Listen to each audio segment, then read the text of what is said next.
Okay, let's begin with a little bit of information about Walt Whitman's life and a little bit of about his poetry as well. So about him, this is an obvious one, he was recognized as a great American poet. He's probably one of the most famous American poets out there, and you'll recognize some of his work as we look through it. He was born and raised in New York, and he was mostly self-taught. He pulled out of school at the age of 11 to help the family's printing press. So it's not that he was not intelligent. He dropped out so that he could help support his family. And that left him to teach himself. So in some ways, I'm more impressed by that. Like, the guy taught himself.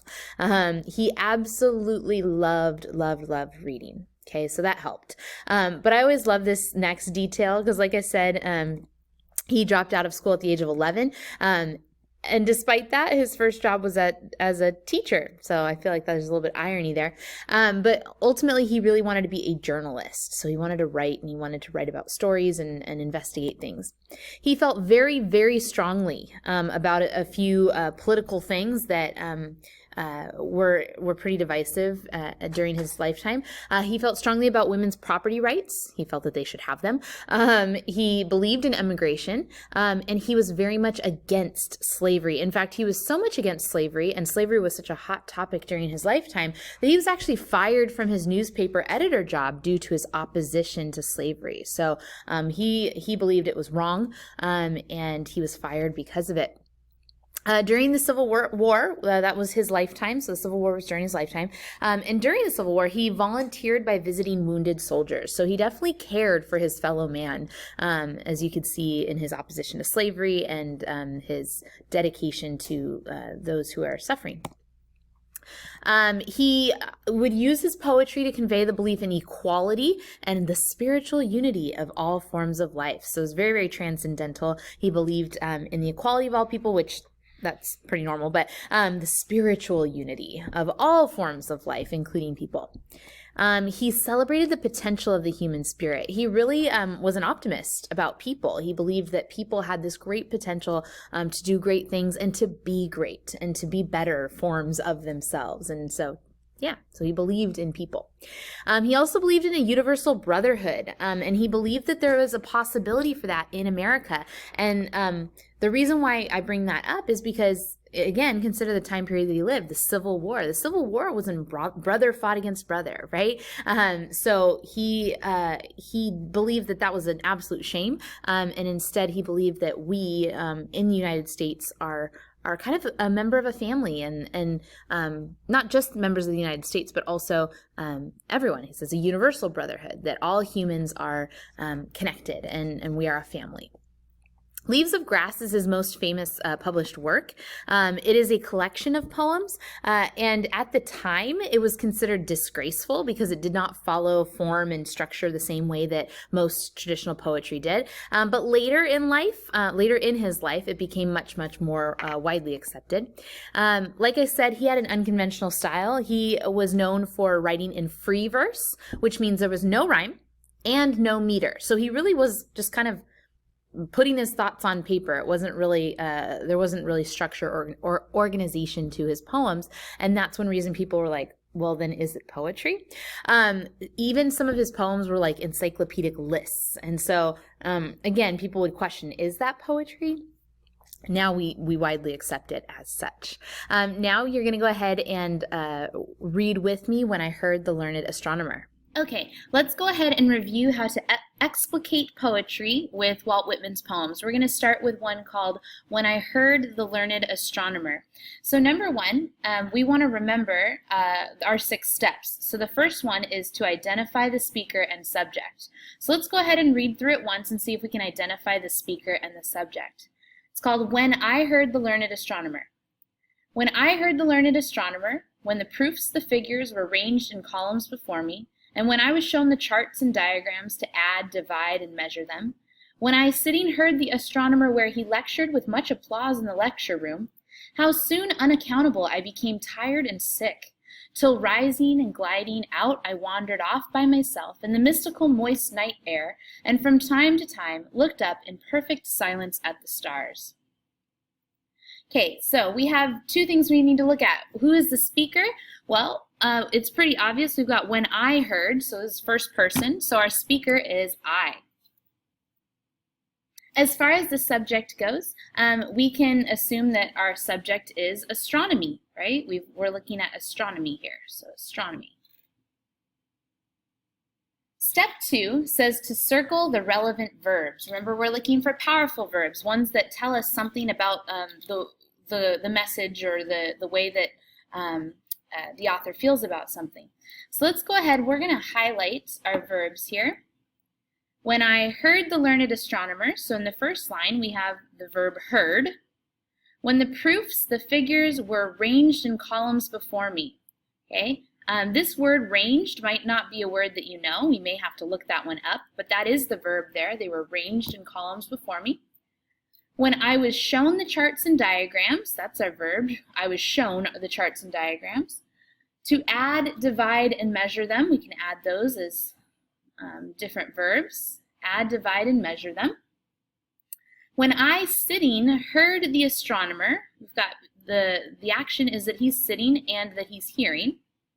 When I, sitting, heard the astronomer where he lectured with much applause in the lecture room. So now we've got another verb, but this time it's somebody else doing it. Well, I guess all of them were.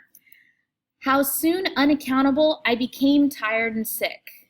Till rising and gliding out, I wandered off by myself. We've got a few verbs there. We've got rising, gliding, and wandered off by myself in the mystical moist night air, and from time to time looked up in perfect silence at the stars. So there are our verbs, okay? Is there anything that we can say about these verbs? Well, if you look at the first few verbs, we've got heard, ranged, which we maybe don't know yet, shown, heard, sitting, add, divide, measure. Okay, if we look at heard, sitting, shown, okay, all of those, is the speaker actually doing anything, or is it just kind of receptively doing something? Like I'm receiving something, right? So the first ones are receiving.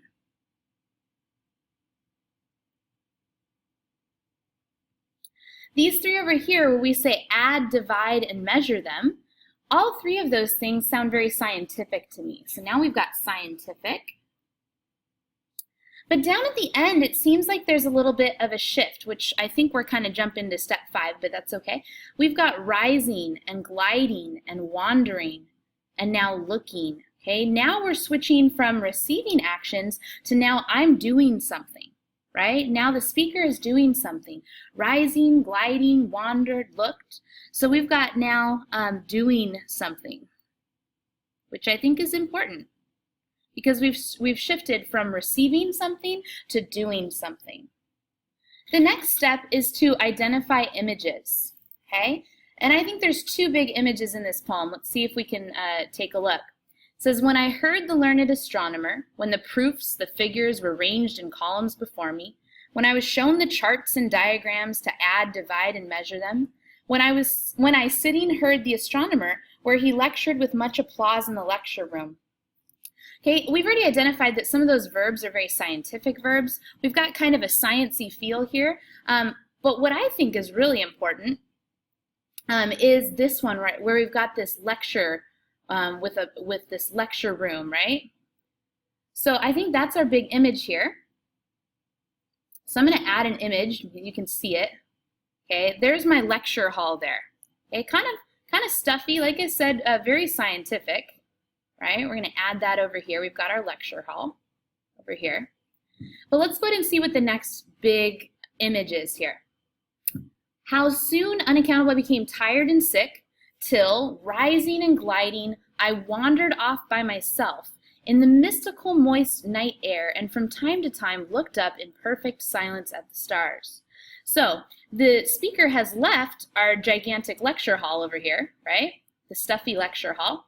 And now we're actually looking up at the stars himself, or he's looking up at the stars himself. So we've got kind of a stargazer type of image going on.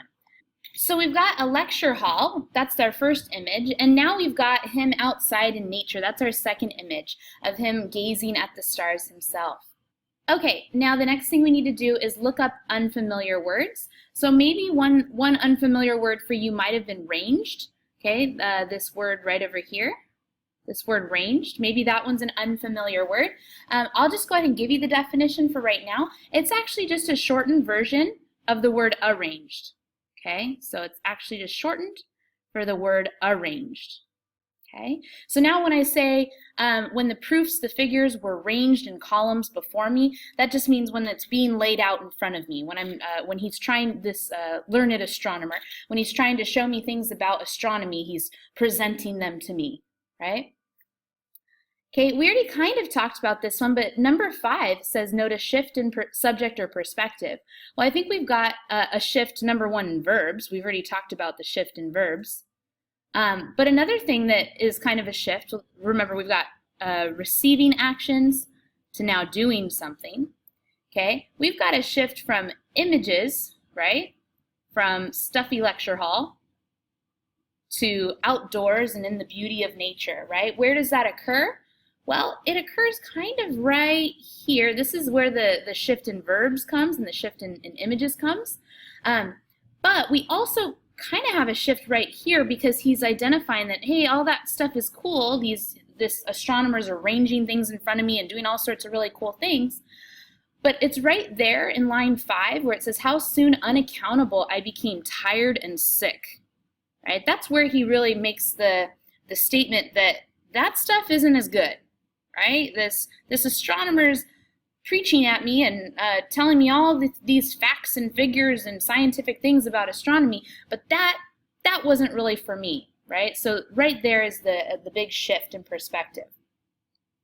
Okay, so now let's go ahead and take a look down at the questions because that is step number 6. It says answer the questions. So let's go ahead and do that. It says note key images, poetic devices, and words. Okay, those are things like alliteration and similes and metaphors, and we kind of already identified the images, so I'm not going to do that again. However, we've got some interesting things going on here. First thing that I notice is some alliteration. We've got mystical, moist, night air, from time to time, right? I kind of like that, so I'm going to add that in. That's alliteration, right? And that's in line 7.